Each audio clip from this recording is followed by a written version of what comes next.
Hello, it's great to see you again on VTV News Live at 3 p.m. from Hanoi.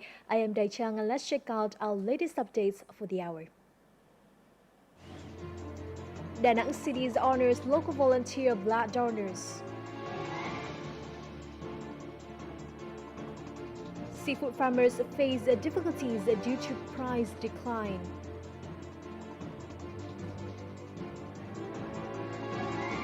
And Vietnam International Travel Mart 2015 attracts a crowd in Hanoi. In response to the National Voluntary Blood Donation Day, which takes place nationwide on April the 7th, the Da Nang's Youth Union held a ceremony in the city this morning. The event honored individuals who joined last year's blood drive campaign. The following story has more details. In 2014, young people in Da Nang City donated more than 18,500 units of blood, surpassing the set target for the year. The volume of blood donated accounted for 99% of blood needed for medical treatment in the local hospital. More than 100 units were collected in emergency situations, demonstrating a great show of compassion by community members, in particular the local youth. I have donated blood 20 times. I think giving blood is meaningful, especially when my blood can help those patients who really need it. Da Nang is one of the top cities nationwide in terms of its voluntary blood donation campaign. This reveals that local people, particularly the city's youth, are fully aware of the importance of these programs. Currently, the need for blood for medical treatment and in emergency situations is increasing. As a result, blood donation campaigns are being carried out more frequently, drawing the participation of many individuals and organizations. In ceremonies like this, Da Nang's Youth Union is not only honoring the active donors, it is also prompting more and more members of the community to be compassionate and donate blood to patients who desperately need it. Under the leadership of the Communist Party of Vietnam over the past 60 years, generations of lawyers have played their part in the development of the nation. After 12 congresses, the Vietnam Lawyers Association has established branches in all 63 cities and provinces. At present, there are more than 46,000 members operating in all areas of the law. Speaking at the Vietnam Lawyers Association's 60th anniversary in Hanoi on Saturday, permanent member of the Secretariat Lê Hồng Anh praised the association's contribution towards national construction and defense and asked for the wider circulation of party resolutions to boost party leadership in the association so that its members become paragons of justice, protection, and the builders of a socialist state of law. More than 100,000 Vietnamese workers went abroad to work in 2014. This year, the Ministry of Labor, Invalids and Social Affairs aims to increase this number by 10%. However, human resource training has been overlooked by many Vietnamese companies, making the supply for exported labor fall short of the demand in foreign markets. JP Group from Greece is providing 2,000 construction workers for the Middle Eastern market. Meanwhile, Sona and Vinamex, despite being leaders in providing construction labor and having an adequate training facility, can only provide 100 workers every 3 months for foreign experts' consideration. Inadequate training and a shortage in the supply of workers for export for many years has been a striking issue in Vietnamese labor market. We are lacking skilled labourers and labourers with English language skills. We also find it challenging to select enough qualified workers for big foreign companies whose demands are more than 1,000 workers. The Middle East is becoming a big employer of Vietnamese workers with about 16,000 workers. The salary here ranges from $400 to $600 per month for general laborers, while construction engineers top the salary ranking at $2,000 per month. However, as there is a shortage of labor, Vietnam can only fulfill the small and medium supply contracts. According to the Department of Overseas Labor, Vietnamese companies are still passive in cooperation with vocational training units to provide a source of skilled labor. We have carried out several projects in training workers in many fields, such as in construction and in medical care for the international labour market. Hopefully, the number of qualified labourers in the export market will increase this year. In order to solve the problem, Vietnamese companies should be allowed to train workers both through their own training courses and through cooperation with other vocational training centres. The amount of workers in stock for export should be raised to a maximum level of 30%, which was the total number of labourers exported in the previous year. Now, Vietnam's export value in the agroforestry and fisheries sectors fell dramatically in the first quarter of this year, threatening both domestic enterprises and farmers. In fact, a whole range of products prices have recently been lowered by buyers, with shrimp witnessing the sharpest drop. Let's take a close look at the consequences of this developing situation. The price of white-legged shrimp fell from about $7.5 to $5 per kilo this year, causing huge losses in profits for farmers in the South Central coastal region. This harvest season, I may break even if I'm lucky. Otherwise, I will face the loss of about $1.5 thousand. The main reason why the export value of shrimp dropped by 30% in this year's first quarter is because of severe competition from other exporting countries, including India, Indonesia, and Thailand.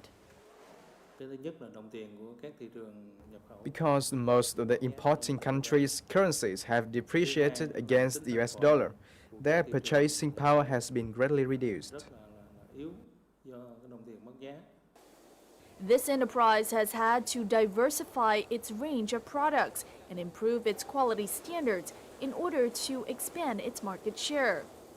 However, the result is still doubtful, as the downward trend in exports is forecast to continue in the next quarter.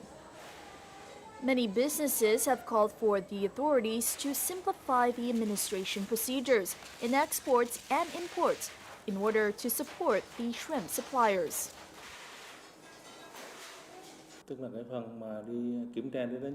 It takes a long time for the Quality Assurance Department to assess the operation conditions of enterprises. We have to send the document 6 months prior to supervision and wait 6 more months for the result to be announced. There are 30 provinces with shrimp farms across Vietnam, with the production area reaching 650,000 hectares. However, most of these farmers are operating on a small scale, without strict controls against diseases, and so cannot compete with larger enterprises during a time of low demand in the market. Prime Minister Nguyễn Tấn Dũng has given approval to the management regulations proposed by the Ministry of Transport for the operation of ride-sharing app Uber in Vietnam. In its report, the Transport Ministry suggested that Uber should be allowed to operate in Vietnam as long as the company only contracts with licensed transport firms. Uber, which connects passengers and drivers via a smartphone app, first started offering its services in Vietnam on August 30th last year. As in many other countries where it operates, Uber is facing legal challenges in Vietnam relating to its legality to operate as a transport business, as well as certain tax issues. The Ministry of Transport said it will conduct regular and random checks on Uber cars and will impose strict sanctions if any violations are detected. In the Central Highland province of Lâm Đồng, considered one of Vietnam's most prominent vegetable planting areas, farmers are safeguarding and even cultivating a type of parasitic bee that have been praised to actually protect and boost vegetation. Let's meet these natural heroes in the following report. These small creatures are bee larvae. Commonly known as DS, an abbreviation for its scientific name, Diadegma semiclossum, they owe their fearsome parasitic reputation to the fact that they feed upon the diamondback moth, the main culprit in the destruction of the crops in this region. As such, the DS bees are tiny heroes in the eyes of the farmers here. Thanks to these little natural predators, Mr. Chung didn't have to use any pesticides at all in the last harvesting season, as the bees had successfully eliminated the plant-killing moths. Previously, in a single crop season, I used to have to spray pesticides twice or even 4 times. I didn't even know if it was effective in killing the moths, and I couldn't stand the smell. 10 years ago, Mr. Chung was one of the first to join a farmers' club that protects and studies natural predators like the DS bees. Since then, he has raised his own hive of DS bees and has informed other farmers of their benefits. It has become a passed-down trick, a farming habit in the region, so we try to share it with as many farmers in as many places as possible. Since 1997, the Lemdong Department of Plant Protection has been importing DS parasitic bees from Malaysia, which so far have formed a natural community within the Dalat area. It is estimated that each parasitic bee can kill up to 200 of the plant-killing diamondback moths.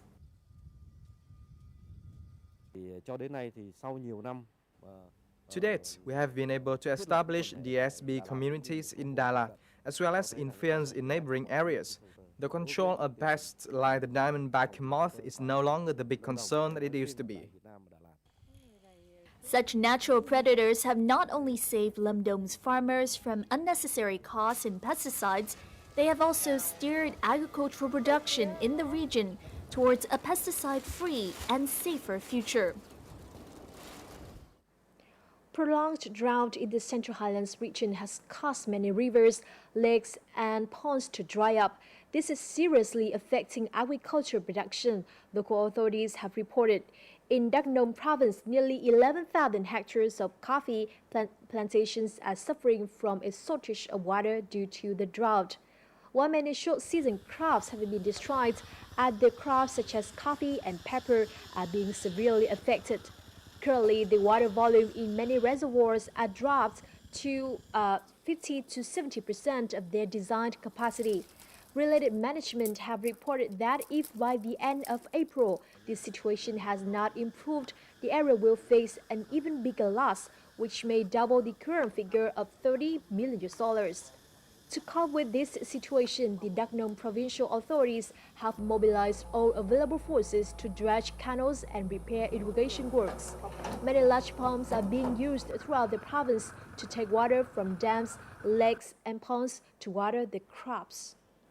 Meanwhile, in another Central Highlands province of Dak Lak, it started to rain last night after 5 months of a prolonged dry season.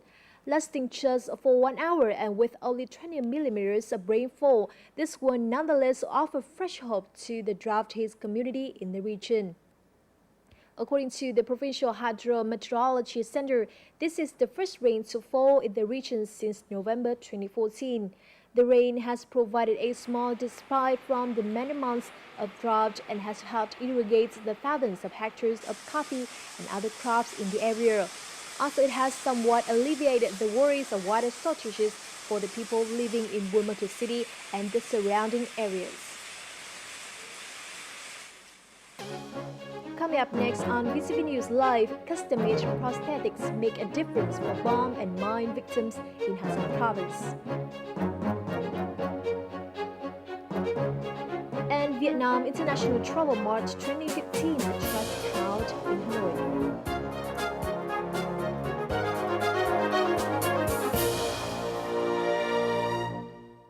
Exotic Vietnam is an intriguing blend of many charms.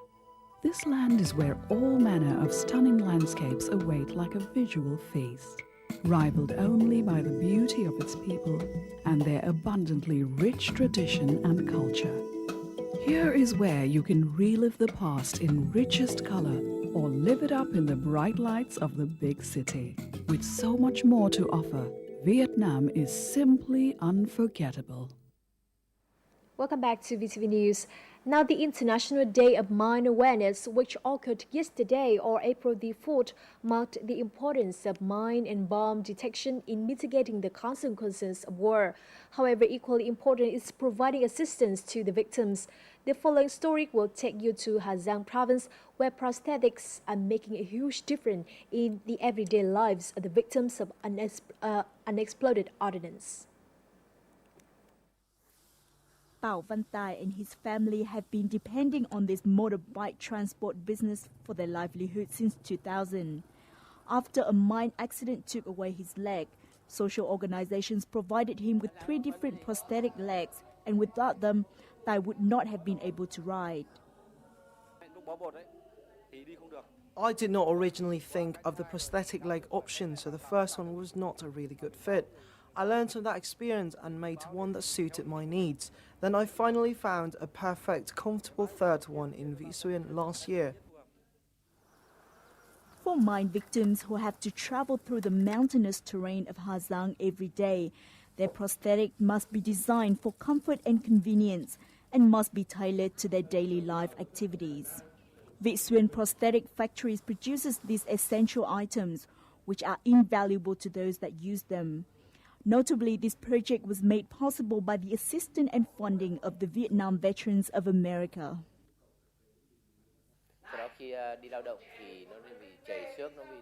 Legs here are not about aesthetics anymore, as the material used to emulate real body parts cannot endure the heavy impact sustained during life here. Moreover, most prosthetics users here are farmers and would get the prosthetic foot stuck in the mud. Therefore, we have also eliminated the foot parts from the artificial leg. Not only do these prosthetics meet quality standards, they are also locally produced and custom-made. This has greatly reduced expenses and increased convenience for the bomb and mine victims of Ha Giang.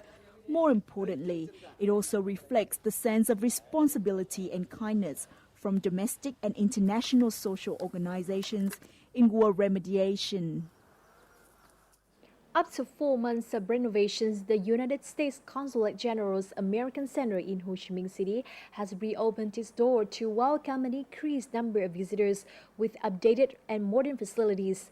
The venue boasts a new lounge where visitors, especially students, can relax while watching movies or accessing the internet.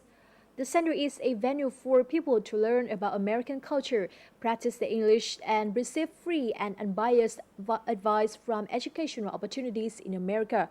The American Center was established on September 28, 2011, and was closed on December 15 last year for renovations as part of the commemoration activities for the 20th anniversary of normalized relations between Vietnam and the U.S. The new American Center is expected to reflect the ever-improving relationship between American and Vietnamese people. The Vietnam International Travel Mart 2015 takes place at the Vietnam Exhibition Center from the 3rd to the 6th of April in Hanoi. Attracting tens of thousands of visitors at the expo also offers networking opportunities for domestic and foreign tourism companies, giving Vietnam and other nations alike a platform to promote their tourism services. More to follow. The second day of VITM 2015 has drawn quite a crowd, with promises of discounted tours and airfares. This is the 3rd year that this popular annual travel mart has taken place. I love traveling and I'm here because, who knows, I might get lucky on the draw they organize to win a free tour. Each tourism enterprise participating in the Travel Mart this year has offers of 20 to 50% discounts in both domestic and international tours. Vietnamese tour operators have reported an unprecedented surge in visitors buying tours on the spot, adding that such incentives are necessary to boost the demands of Vietnamese customers. Enterprises have a chance to promote their brands here and, more importantly, market affordable and high-quality tourism services to customers. This is a rare opportunity, perhaps only once a year, for customers to seek out such good deals. VITM 2015 attracts the participation of enterprises from 24 countries and territories. Tourism authorities have deemed such global events happening in Vietnam as a successful model to replicate in other parts of the country to further increase tourism revenue. The impact of this year's Travel Mart is far-reaching, attracting not only tourism companies, but also local tourism promotion centers and hospitality training centers across the country. It is estimated that 65,000 visitors will have toured the VITM 2015 stalls by Monday, when the Travel Mart comes to a close. Such events are key components in the country's 2015 national agenda to promote tourism. Now, according to a recent report by Vietnam's General Statistics Office, the number of international visitors to Vietnam has been on the decline since last June. In key markets like China, Russia, and neighboring ASEAN countries, the visitor numbers are dropping. In light of this situation, Vietnam is promoting tourism in Western European markets like England, Germany, and France. A seminar on developing tourism in specific markets like England and Germany was held recently in Hanoi. At the seminar, experts said that Western Europe is a potentially lucrative tourism market for Vietnam. In recent years, the UK, Germany, and France were among the top 15 biggest tourism markets in Vietnam, and last year, the number of German visitors increased 45.7% on the previous year's figures. Western European countries, especially England, Germany and France, are strategic markets for Vietnam. This market has a high spending rate and a large population. Lots of German tourists spend their winter holidays in Vietnam. Many tour operators in Vietnam have changed their focus to Western European countries, as they see this potentially as the future market. Tourists from these countries also think of Vietnam as a peaceful, hospitable, and attractive destination. As such, travel companies are compiling luxury travel tours to cater for these visitors. Tourists are interested in the quality of products, so we are developing specific products for customers from Western European areas. For example, in terms of food, we're using the traditional cuisine of the Muong culture with a modern twist to suit the taste of these visitors. Every year, the Vietnam National Administration of Tourism has collaborated with Vietnam Airlines and enterprises to participate in the fair. In 2015, we will also organize roadshows, programs and cultural fairs combined with press conferences to promote Vietnam's image as a tourism destination. However, in order for Vietnam to become an attractive destination for Western European tourists, Vietnam still needs to address its existing shortcomings, including improving the quality of infrastructure, improving service quality, and the diversification of its tourism products. Now, the central city of Hue received about 430,000 visitors during the first 3 months of this year, according to reports from the local departments of Culture, Sports and Tourism. This figure increased by 1% compared to the corresponding period last year and generated $16 million in revenue. Hue has long been known for its many tourist attractions, including UNESCO-recognized sites and cultural activities such as royal games and Eurocard music, unicorn dances, and martial arts. More recently, the introduction of sea tourism services in Chiang Mai Seaport has attracted more than 14,000 visitors to the coastal city. Also, a direct flight route connecting the city with Bangkok in Thailand has been launched, drawing more and more tourists to the city. Currently, the provincial tourism department is cooperating with relevant agencies to watch over and better promote tourism activities here to international friends. And this week's edition of Week in Review comes next with a recap of last week's most highlighted events.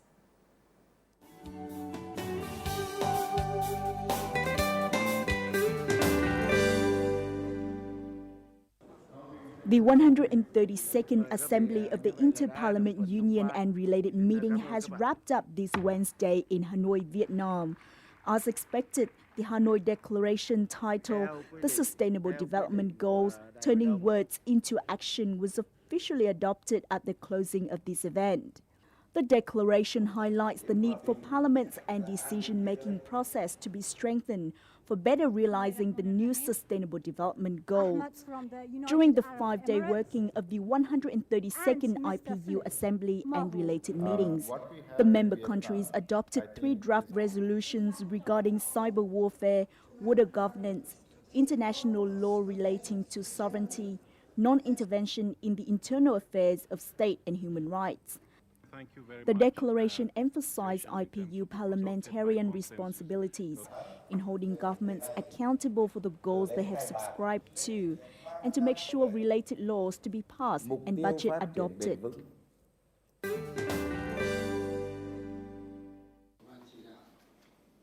Party General Secretary Nguyen Phu Trọng called for expeditious, transparent and timely trials for serious and complicated corruption cases during his meeting with the Central Steering Committee for Anti-Corruption in Hanoi this Tuesday.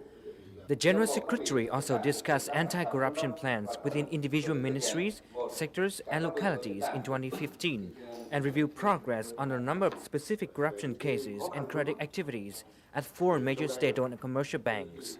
He said recent efforts by the committee helped raise awareness and responsibility of party organizations and agencies in the fight against corruption. The committee agreed to single out provinces, cities and ministries to examine and supervise anti-corruption activities.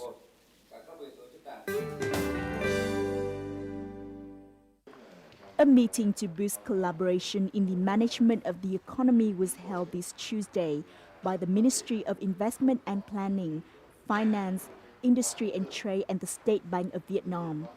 Speaking at the meeting, Prime Minister Nguyễn Tấn Dũng asked ministries to actively promote exports in order to achieve the state target of 10% growth in export value, while increasing competitiveness and securing more market share in agro products. Raw material exports should be limited while more efforts should be made in terms of in-house manufacturing and processing oil, gas and mining products. More measures to improve the business climate and simplify administrative procedures are also required. The Prime Minister also required ministries to fully apply market economy conditions to state-managed product categories, including medical services and education in the near future.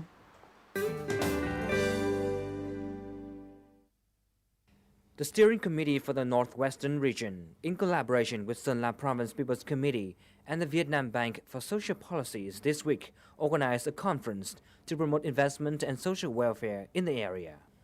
The Steering Committee has identified 5 priority sectors for investment: research and the application of technology, agroforestry, mineral exploitation and processing, tourism development, and the development of the border economic zone. During this event, investors learned about incentives to attract investment and exchange experiences for better socio-economic cooperation within the region. The opening ceremony of National Tourism Year 2015 under the theme of Connecting World Heritages was held in the central city of Thanh Hóa this Friday.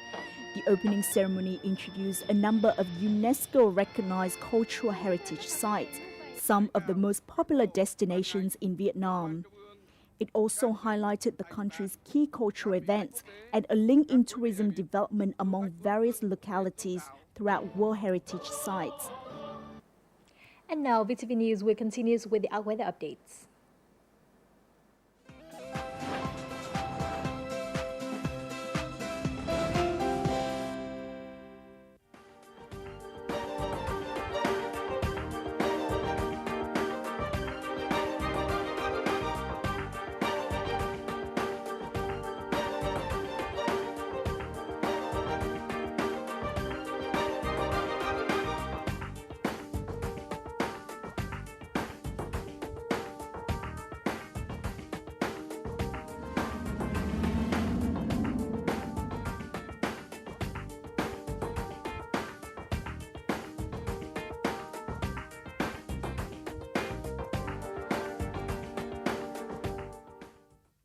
That's the end of what we have for you at this hour. You can always find us on vtv4.vn or youtube.com/vtv4go for more news and updates. Thank you very much for watching, and we'll be back here at 6 p.m. local time.